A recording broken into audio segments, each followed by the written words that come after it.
Hi everybody, Russ Lewis here in the KHOU newsroom. Good afternoon to you. Welcome to all of you watching right now on our digital platforms. We appreciate it very much. Let us know you're here. Try to respond to some of your questions about the weather and the stories we're going to be talking about today. Real quick, want to talk about what's going on I-10 in Louisiana. The freeway still closed.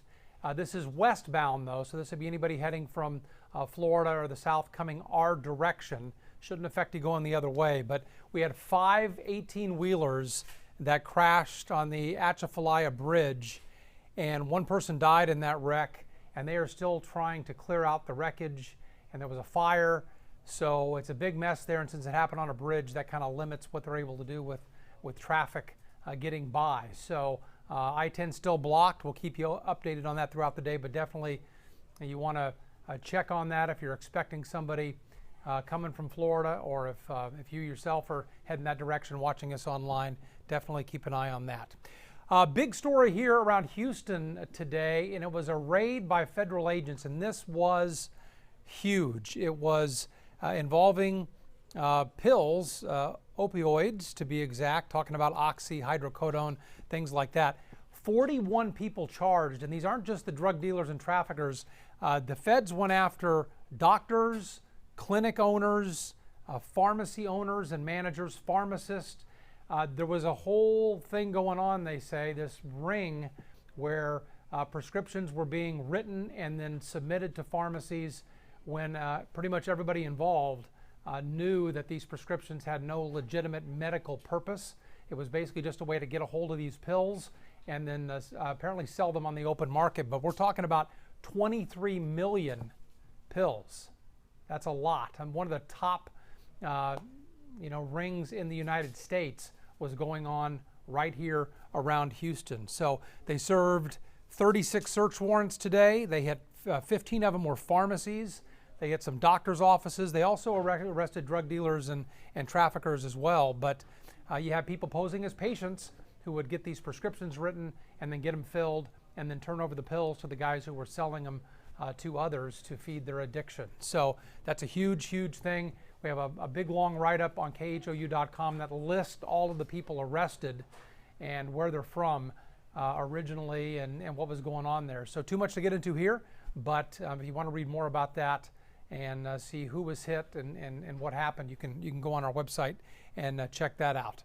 Also, we have to talk about what's going on at UT Austin, right? Any Longhorns out there? Well, you have a new professor on campus this fall. Matthew McConaughey is now a professor, a legit professor at UT Austin. He's taught there. That's not the new part of this. We know he's taught some classes over the years, but now they're saying, it's Professor McConaughey. I think you have to call him that now. I don't know if you have to bring bongos to class or not, but but either way, he's legit. He's going to be teaching again this fall. The class is script to screen. So it's in the communications film department, whatever they call it there, but script to screen, something he knows a lot about, obviously. He can talk from both sides of that to the students, and they can get some real insight into how you take those words on paper and get them onto film, right? What I love about this, though, is what they do each semester is they analyze a couple of films. So they dig deep into it and see what it took to get it onto the screen. And the two films that they're looking at this semester, this fall, will be The Gentleman and Mud. Both of those are Matthew McConaughey films that he starred in. So I don't know how that works exactly. Maybe you're just analyzing how it got from, the script, onto film, what the process was. But if you have to review the film and analyze it, do you want to raise your hand to the professor and say, that really stunk? It was a bad movie. I didn't like it. What would you say, Chloe? Would you really look at the professor and say that was not all right? Would you do that? For Matthew McConaughey. Would you do that? You would risk your grade for that? Yeah. You would? Yeah. I think you'd be better off saying it was a fantastic film. It was the best. It's Oscar worthy. We're not professor. Learning, we're not having the discussion that needs to be had. Right. I don't know. And maybe you're not being honest, right? Maybe they do stink. Maybe they don't. I haven't seen either of them, so I don't know. But if you know anybody at UT Austin, I'm guessing that class is probably already full, just a guess. But maybe you could sneak in there. I bet it's gonna be one of those classes, Chloe, where people just kind of find their way in, and they're just sitting there. Just They're not sneak in the back of the they're not class. taking the class. They're not getting any credit for the class. They just kind of show up, Yeah. right? Not learning anything, just staring Yeah. at Matthew McConaughey the whole time. A lot of 19, 20-year-old Yeah. college women, I'm guessing. There you go. Just a guess.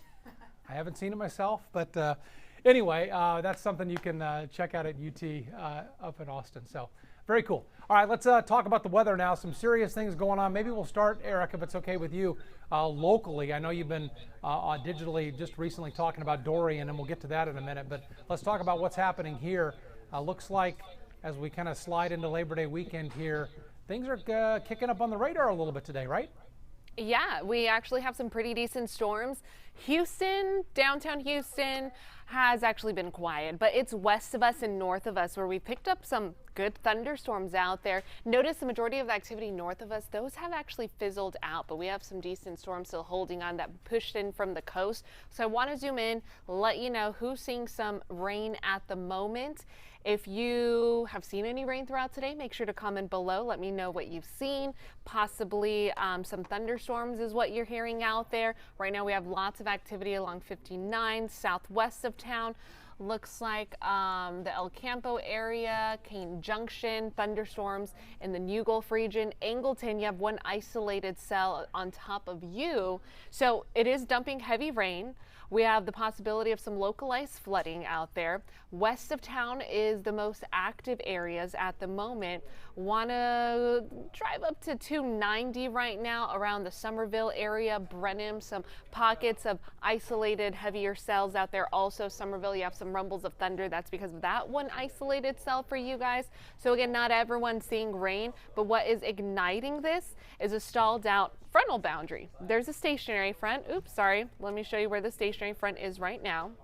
Here's where the stationary front is. So it's bringing just enough lift in the atmosphere to be able to fuel some of these storms. But notice they're kind of fizzling out just north of us. Coastal areas, these are moving in from the coast. We have a south flow still in front of that system. So I think those are the storms that are going to bring in the heavier rainfall accumulation throughout this evening. This frontal boundary, it's slowly pushing south, and it's actually expected to fizzle out, but it will keep our daily rain chances today, tomorrow, into Friday. So make sure you're staying on top of the forecast. Make sure you have the KHOU app. You can look at radar, see what kind of activity is going on for that next couple of afternoons. In areas that have picked up a good amount of rain, we have some rain cooled air going on. 86 degrees is your feel like temperature in Huntsville. That's feeling amazing. Feeling like 99 in Conroe. And other than that, we have low triple digits out there. 104 in Galveston, 104 in Columbus. And as far as what we're talking about, that's well under heat advisory criteria. So we get a break from the heat advisory. The clouds are allowing these temperatures to remain on the low side. Okay, future track. Here's a look at what we're talking about rainfall accumulation for the next couple of days. I think the heaviest of the rain this afternoon is going to be west of town. Wouldn't be surprised if downtown Houston didn't even get much activity throughout today. So if you're tuning in from downtown Houston, from the central areas of our viewing area, and you're wondering, where's the rain? I haven't seen any. You have a good chance of not seeing any. I think west of town and south of town is where we'll have the majority of that rain. It's going to clear out overnight, so no issues overnight to worry about. But then this will reignite. Tomorrow we'll have storms mainly pushing in from the coast. So it'll be a south to north type of activity with the possibility of some afternoon thunderstorms yet again. But at least we get daily rain chances. Better to be a little wet than too dry. This will help out the fact that we've been abnormally dry so far this summer. Anywhere from a 30 to 50% chance of rains in the forecast for the next 3 days. And it's going to keep our temperatures in check, mid-90s. Okay, quick update on Dorian. Dorian's officially a Category 1 hurricane, moving through the Caribbean right now. So looks like it's pushing through the Virgin Islands, clipping just east of Puerto Rico, but it is still bringing tropical storm force conditions for Puerto Rico, hurricane force conditions for the Virgin Islands. Here's a look at the latest from National Hurricane Center. Wind speeds sustained at 75 miles an hour. So that officially puts it as a weak Category 1 hurricane. Wind speeds need to be sustained at 74 miles an hour in order for that to happen, and it's moving to the northwest at 13 miles an hour. Now, the good news is that it does have momentum. It's moving. The quicker it moves, the quicker it'll get out of those areas. We all know Puerto Rico does not need another system to bring in some more mess, okay? But it is going to bring in the biggest threat for flash flooding. We're expecting anywhere from 8 to 12 inches of rain. And then the latest forecast cone keeps it as a Category 1 hurricane through tomorrow morning. But notice winds start to increase. That means the storm is expected to strengthen as we fast forward into the next 24 to 36 hours, well out into the open Caribbean waters, and those areas are very conducive for development for this system. Okay, as we fast forward to this weekend, this is where things get really interesting, and which is why if you have any loved ones in Florida, we need to watch the storm very closely. Even us here in Houston need to watch the storm very closely because the forecast cone only takes it out through Monday. Monday is Labor Day. Take a look at these wind speeds, sustained at 115 miles an hour. That means the forecast as of right now does take Dorian to somewhere within this yellow bubble. This is a cone of uncertainty, likely to make landfall on Florida this Labor Day weekend as possibly a major hurricane. That would make it a Category 3 hurricane with wind speeds sustained at 115 miles an hour. And then after that, it's all up in the air. We are not certain what's going to happen. I can tell you some models are crossing it into the Gulf of Mexico.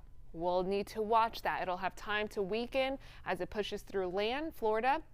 Then once it heads into the Gulf of Mexico, who knows what can happen from there. Some models are kicking it back out, as a matter of fact, into the Atlantic, kind of clipping Florida and then kicking it back out. But that is still several days out. A lot's going to change. A lot in the forecast has changed from yesterday to today. So it's your job just to stay on top of the forecast and make sure you're tuning in at least 2 times a day.